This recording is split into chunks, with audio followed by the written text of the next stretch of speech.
Oke, nah tadi kita sudah mendengarkan, sebelumnya kalian sudah mendengarkan 2 video, yaitu pertama adalah tentang bagaimana memahami tentang operasi dari usaha dagang, lalu kemudian yang berikutnya itu memahami 2 jenis atau 2 tipe sistem pencatatan persediaan di dalam akuntansi usaha dagang. Nah, sekarang kita akan masuk ke dalam pembahasannya lebih detail, bagaimana melakukan pencatatan operasi atau transaksi yang terkait dengan operasi usaha dagang, teman-teman sekalian. Baik, kita perhatikan di sini. Nah, saya sudah berikan buat highlightnya di sini ya, teman-teman sekalian. Akuntansi untuk usaha dagang untuk sistem perpetual. Jadi yang kita gunakan itu adalah sistem perpetual. Seperti yang saya jelaskan sebelumnya, bahwa kita akan lebih fokus kepada pencatatan akuntansi pada konteks sistem perpetual ya, teman-teman sekalian. Oke, nah kita perhatikan di sini ya, akuntansi sistem perpetual. Oke. Nah, apa yang akan kita perhatikan di sini ya pada akuntansi sistem perpetual ini? Pertama, kita akan bahas tentang transaksi pembelian. Namun dalam pembahasan transaksi pembelian ini, kita mau coba kenali dulu beberapa hal yang penting nantinya. Yang pertama itu adalah kalian harus mengenali apa itu dulu faktur pembelian. Yuk, kita kenalan dengan salah satu jenis faktur pembelian yang tapi mungkin saja jenis-jenis faktur ini akan berbeda-beda antara satu perusahaan dengan perusahaan yang lainnya. Jadi tidak boleh kamu samakan. Namun pada dasarnya konten-konten dari faktur pembelian itu seperti halnya yang dijelaskan di sini. Nah, kita perhatikan ya, seperti halnya yang dijelaskan di sini. Sebentar. Nah, seperti yang dijelaskan di sini. Oke. Nah, coba perhatikan di sini. Ya. Nah, mudah-mudahan bisa lebih jelas di sini ya. Oke, seperti ini. Nah, jadi ketika kita bicara tentang faktur pembelian, misalnya seperti ini adalah sebuah faktur pembelian dari perusahaan RCA. Jadi kalau kita lihat yang pertama, logo perusahaan dan identitas perusahaan itu adalah tentang si penjual. Nah, permintaan order itu kita nggak bahas lagi ya. Tentu kalian perusahaan itu membuat, tentu nantinya perusahaan itu membuat purchase ordernya masing-masing. Tetapi yang menjadi penting adalah ketika kita meminta melakukan request pembelian kepada perusahaan yang menjadi mitranya kita di dalam usaha dagangnya kita, maka barang yang kita beli itu kan akan datang bersama-sama dengan fakturnya, kan gitu ya, bersama-sama dengan fakturnya. Nah, apa-apa saja konten dari faktur itu secara standar. Yang pertama itu adalah keterangan tentang siapa penjualnya, sellernya. Nah, kemudian ini yang kedua, yang menjadi pembelinya siapa? Ship to ya, atau dikirim kepada siapa ya. Inilah nama pembelinya ya, purchasernya, siapa pembelinya. Jadi ini sellernya yaitu CRCA. Yang kemudian kedua di dalamnya harus ada siapa keterangan pembelinya. Lalu keterangan yang ketiga itu adalah tentang tanggal dan nomor invoice atau faktur tersebut. Nah, ini kan ada identifikasinya. Kalian jangan berpikir bahwa ngapain Pak pakai nomor, ribet amat. Nah, itu kan kalau kamu berpikir perusahaannya kecil atau dagangan biasa. Ini kan kalau dia udah perusahaan perputaran yang sangat luar biasa banyak, fakturnya itu sudah mungkin saja sehari bisa 1000 faktur. Maka dia perlu nomor fakturnya. Ya, berarti invoice-nya tanggal berapa dan nomor faktur yang keberapa. Lalu yang keempat itu bicara tentang credit terms. Nah, credit terms di sini maksudnya begini. Teman-teman, perusahaan dagang itu biasanya tidak mewajibkan pembelinya itu untuk dapat langsung membayar. Kenapa seperti itu? Perusahaan dagang ini adalah perusahaan yang bergerak, dia tidak kepada end usernya secara langsung. Fokusnya sebenarnya lebih kepada bagaimana perusahaan dagang itu mendistribusikan barang dari satu perusahaan ke perusahaan lainnya, sehingga ada nilai tambah dari proses distribusi tersebut untuk bisa sampai kepada si customernya. Nah, dalam hal ini credit terms di sini yang dimaksud adalah si pembeli bisa saja tidak langsung membayar barang tersebut ketika diorder atau ketika dipesan. Bisa saja si penjual memberikan syarat tertentu. Ya, misalnya diberi waktu 15 hari ke depan, ya kan? Atau 5 hari ke depan, atau 3 hari ke depan. Dan kalau dia bisa membayar lebih cepat, itu akan menunjukkan bahwa si perusahaan itu dapat bisa merasakan diskon. Nah, seperti itu ya. Nah, tentu tapi ada batasnya sampai kapan si customer boleh mendapatkan diskon, dan ada batasnya sampai kapan si customer itu terakhir kali membayar atau jatuh tempo. Nah, misalnya kalau di sini ya disebut sebagai, misalnya di sini disebut termsnya itu, kredit termsnya itu adalah 3/15 net 30 hari, net 30 days. 3/15 yang dimaksud di sini itu adalah 3% akan didapatkan diskon pembelian, ya, akan dikurangkan dari faktur ini kalau dibayar dalam kurun waktu 15 hari, dan net 30 hari itu maksudnya adalah bahwa si pembeli harus membayar 30 hari berikutnya ya, atau di 30 hari berikutnya paling lama jatuh temponya. Nah, itu yang dimaksud dengan credit terms. Mudah-mudahan kalian bisa pahami dengan baik. Lalu yang kelima itu adalah berapa total invoice-nya ya. Berapa total invoice-nya seperti ini. Nah, berapa total invoice-nya? Itulah yang kita sebut dengan invoice ya, atau total invoice-nya seperti ini. Oke, ini total invoice-nya ya. Nah, ini total invoice-nya. Berapa total invoice-nya? Inilah yang kelima. Lalu kemudian berikutnya itu adalah yang keenam, tentang bagaimana si Smart Touch atau si perusahaan pembeli tadi melakukan tanggal pembayaran akhirnya ya. Jika pembelian ini dilakukan misalnya nih ya,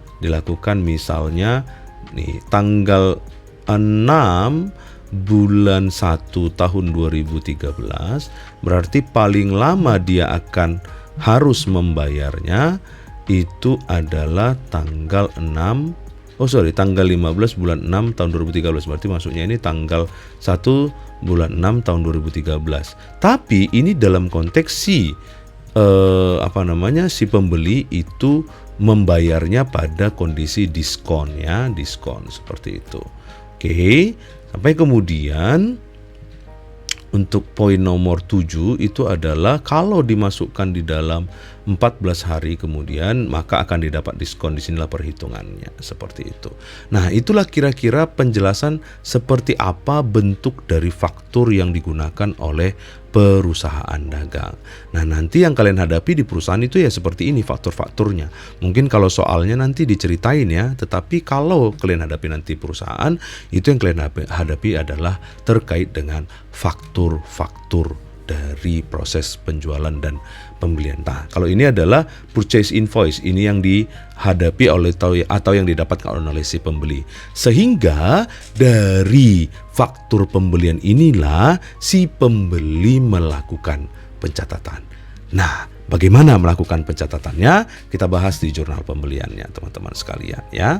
Bagaimana melakukan pencatatannya? Kita bahas di jurnal pembeliannya. Nah, di jurnal pembeliannya. Oke, bagaimana melakukannya? Kita bahas di sini. Good. Nah, teman-teman sekalian, ketika perusahaan itu membeli barang dagangan, tentu dasarnya adalah faktur yang saya bahas tadi. Berapa harga yang tertera di faktur tadi, itulah nilai yang harus kita catatkan ke dalam pembelian tadi. Tetapi ada faktor-faktor lain sebenarnya. Tetapi ini kita polos dulu. Kalau misalnya kita melakukan pembelian dan kita sudah tahu berapa harga dari barang yang kita beli tersebut, ingat, di dalam pencatatan akuntansi usaha dagang kita punya dua sisi mata uang. Apakah kita adalah sedang sebagai si pembeli ataukah kita sedang sebagai si penjual? Nah, seperti itu. Apakah kita sedang sebagai si pembeli ataukah kita sedang sebagai si penjual, teman-teman sekalian? Nah, itu penting untuk kalian pahami. Kenapa ini menjadi penting? Lihat, kita balik lagi ke dalam siklus yang dibahas tadi ya. Pada siklus akuntansi usaha dagang, ada kalanya si penjual kita adalah sebagai pihak yang membeli. Nah, di sini kita membeli nih kan, purchase. Ada kalanya kita menjadi pihak yang menjual. Nah, jadi berbeda dong sudut pandangnya ya, berbeda. Bagaimana perlakuan akuntansi yang harus kita lakukan ketika kita menjadi si pembeli dan berbeda ketika bagaimana perlakuan akuntansi yang kita lakukan ketika kita menjadi si penjual. Jadi ini sangat berbeda sekali teman-teman sekalian. Nah ingat, jadi sekarang yang sedang mau saya bahas itu adalah bagaimana ketika kita menjadi seorang pembeli, di mana ketika kita memesan dan membeli barang tersebut, kita disertai dengan faktur yang saya jelaskan tadi di sini. Seperti itu. Nah, faktur ini tadilah yang kita gunakan sebagai dasar untuk menentukan berapa pencatatan akuntansinya. Nah, jadi misalnya kalau kita melakukan pembelian, jurnal yang kita lakukan atau yang kita buat itu adalah 2 bisa saja. Kalau kita melakukan pembelian secara tunai, maka jurnal yang kita catat itu adalah berapa nilai persediaan yang kita beli dan berapa yang kita bayarkan. Seperti itu ya. Berapa nilai persediaan yang kita beli dan berapa yang kita bayarkan.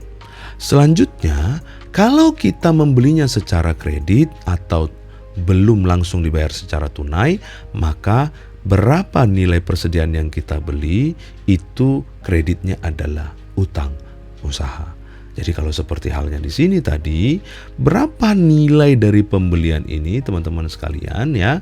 Kalau di sini adalah 700, berarti kita sebagai si Smart Touch Learning, karena kita pembelinya ya, si Smart Touch Learning itu akan mencatat sebagai sebentar. Karena ini adalah ada credit terms-nya, ingat. Kalau ada credit terms seperti yang ada di sini teman-teman sekalian, ya. Nih credit terms seperti yang ada di sini ini, ya. Berarti ini sudah barang pasti ya.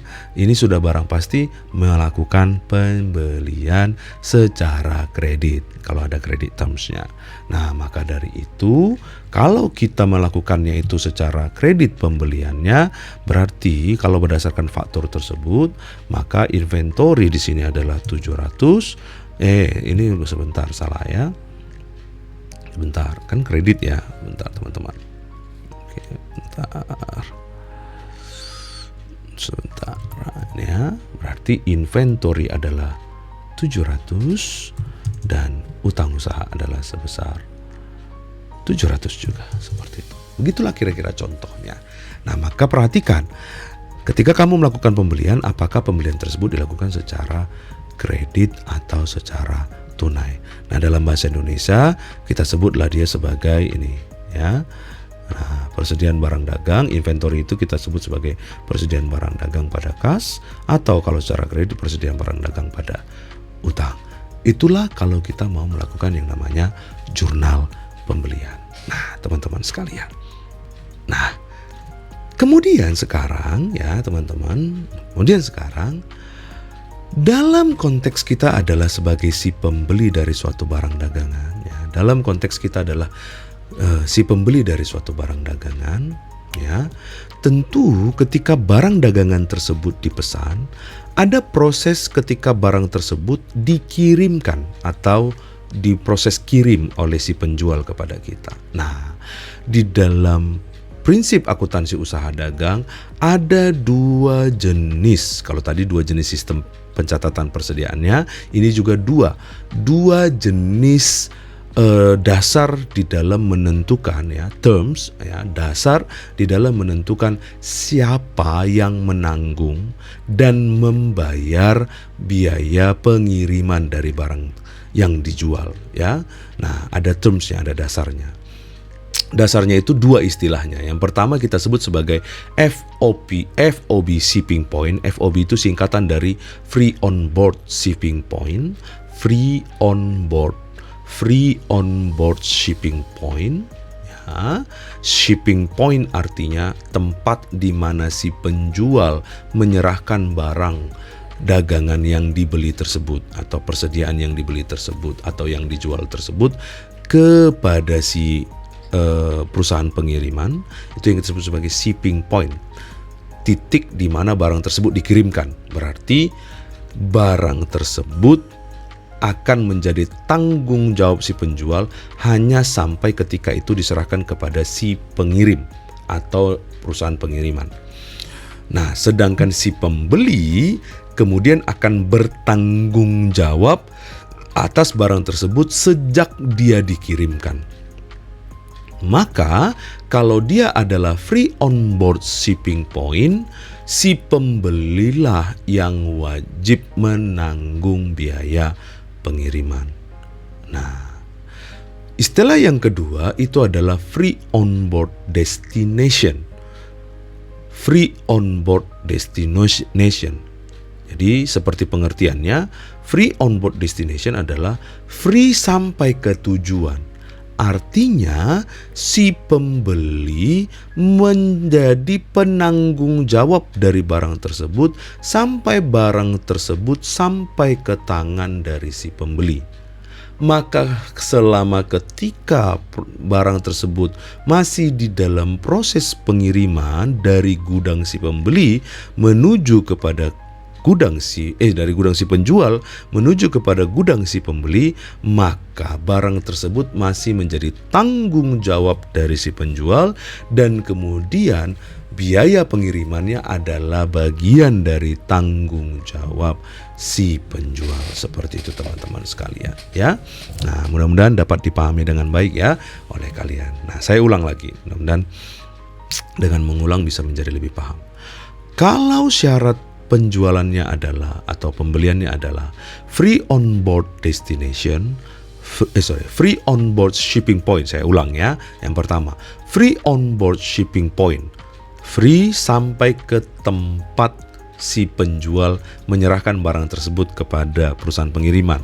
Berarti sejak barang tersebut diserahkan oleh si penjual kepada si perusahaan pengiriman, maka barang tersebut sudah menjadi tanggung jawab dari si pembeli atau hak dari si pembeli. Karena itu juga akan menentukan kapan si pembeli mengakui barang tersebut, maka barang tersebut juga biaya pengirimannya ditanggung oleh si pembeli.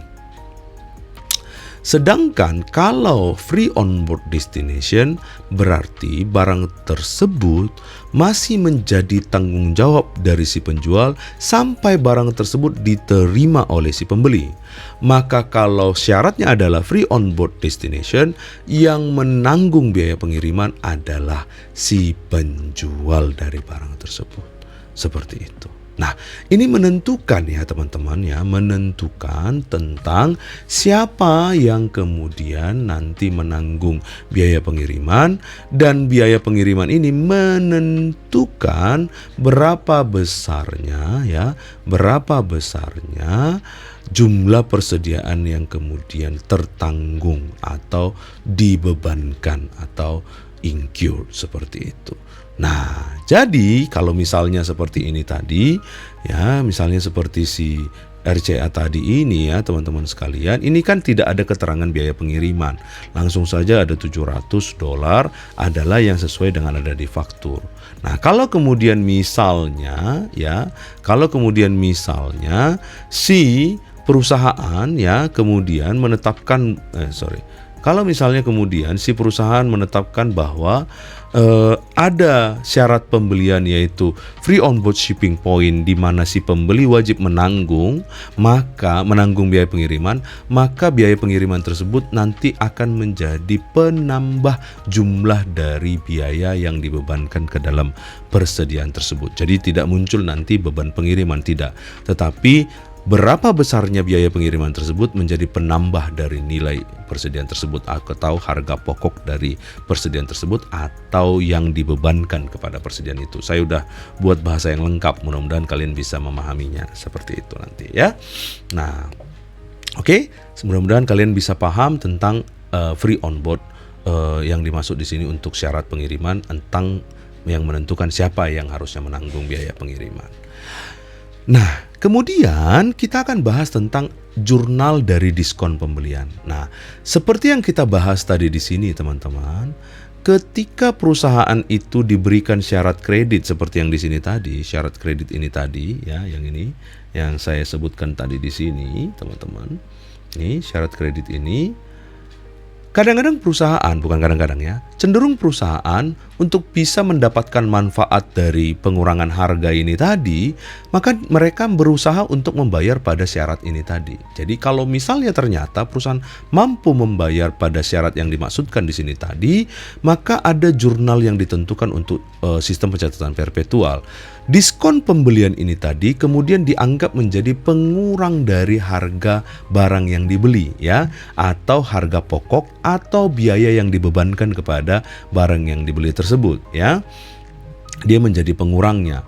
Maka kalau dia menjadi pengurang dari diskon tersebut dapat diterima oleh perusahaan, maka barang tersebut akan menjadi barang tersebut tadi akan menjadi saya kurang fokus jadinya. Nah, barang tersebut nilai dari diskon tersebut nanti akan menjadi pengurang dari persediaannya. Berarti apa yang akan menjadi muncul di dalam diskon pembeliannya adalah, nah, ketika di barang tersebut kemudian dibayar, maka proses pembayarannya adalah dengan cara mendebitkan utang usaha, ya kan, karena ini kan dari kredit ya. Kalau udah tunai nggak ada syarat kreditnya, teman-teman, ya. Jadi utang usaha didebit, ya, teman-teman. Oke, lalu kemudian inventorinya menjadi berkurang. Kenapa dikreditkan inventorinya? Kenapa menjadi berkurang? Karena diskonnya tadi itu kemudian menjadi pengurang dari harga pokok barang yang dijual, dan kemudian cashnya menjadi berkurang, ya, misalnya. Nah, misalnya diambil yang berapa ini tadi, yang di sini tadi, ya, 3%, ya, 3%. Berarti ketika dibayar ini jurnal diskon pembelian ini, teman-teman, ketika dibayar ini misalnya hutangnya kan tetap tuh 700, ya. 700. Nah, ini ya. Hutangnya pasti tetap 700. Kemudian harga diskonnya itu adalah 3%, berarti 21, ya. Oke, 21. Dan kemudian yang dibayar tidak lagi penuh sebesar 700, tetapi menjadi sebesar 679, seperti itu. Nah, diskon itu tidak kemudian memunculkan akun baru, tetapi membuatnya mengurangi nilai dari biaya yang dibebankan kepada inventory atau harga pokok dari barang yang dibeli tersebut, seperti itu. Inilah yang kita sebut sebagai jurnal dari diskon pembelian, seperti itu, ya. Nah, kemudian di sisi lain itu ada juga yang kita sebut sebagai jurnal untuk mencatat, ya. Saya coba tambahin di sini, jurnal untuk mencatat pembelian, ya, jurnal untuk mencatat pengembalian pembelian, ya, pembelian dan pengurangan harganya. Pengurangan harga. Ini, ya. Jadi jurnal pengembalian dan pengurangan harganya. Wah, apa ini, Pak? Misalnya seperti itu, ya. Nah, apa yang dimaksud dengan jurnal pengembalian dan pembelian dan pengurangan harga? Ya, purchase return, ya, atau namanya itu purchase return atau pengembalian barang dagang, ya, pengembalian, ya, jurnal pengembalian, ya. Oke, dan pengurangan harga. Nah, kadangkala ketika perusahaan ini, ya, kita bergerak ke sini. Kadangkala ketika perusahaan melakukan pembelian, ada saja barang tersebut ternyata tidak sesuai dengan ekspektasi, ya. Kadangkala ada saja barang tersebut tidak sesuai dengan ekspektasi, sehingga barang yang tersebut dikembalikan. Tidak sesuai dengan ekspektasi yang disebut di sini adalah tidak sesuai dengan spek atau juga mungkin barangnya rusak. Nah, kalau seperti ini kejadiannya, maka yang dilakukan oleh perusahaan adalah mengembalikan barang tersebut. Nah, bagaimana pencatatan akuntansinya kalau terjadi pengembalian barang? Nah, kita bahas di sini. Kalau pembelian dilakukan secara kredit, maka barang yang dikembalikan itu kemudian utang dari yang dibeli itu kemudian didebitkan, ya, dari barang yang dibeli itu didebitkan, ya. Kemudian jumlah persediaannya dikreditkan karena sudah berkurang, ya, karena sudah dikembalikan, seperti itu, ya. Nah, ini dia. Kalau barangnya ternyata dibeli secara cash tadinya, berarti pengembalian barang itu tinggal diganti dari utang usaha menjadi kas, seperti itu, atau cash. Seperti itu. Oke. Nah, berarti kalau dalam bahasa Indonesia disebut sebagai, ya, ini disebut sebagai utang usaha, dan ini disebut sebagai kas. Tuh. Oke. Nah, ini tadi kalau dalam bahasa Indonesia, saya tambahin ya dalam bahasa Indonesia ya, biar kalian nanti makin paham. Kalau dalam bahasa Indonesia kita sebut sebagai utang usaha. Oke, ini adalah persediaan. Ya, persediaan aja semuanya bisa ya teman-teman. Tapi kalau mau dipanjangin jadi persediaan barang dagang bisa juga, nggak salah. Ini jadi kas. Nah, ini saya perbaiki ya. Ini tadi adalah persediaan.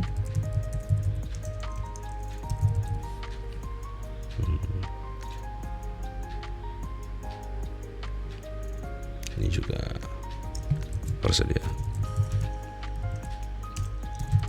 Oke, seperti itu ya. Nah, ini.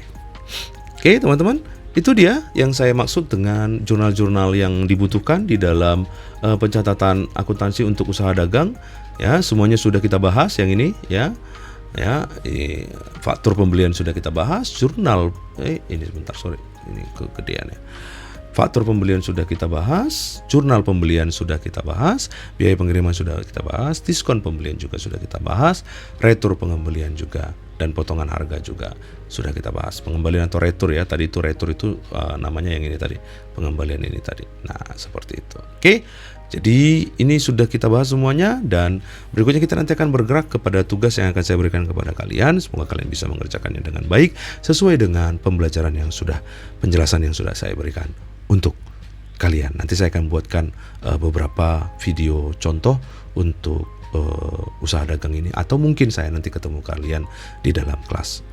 Ikuti arahannya di learning management sistemnya kita. Thank you semua. See you on the next video. Thank you.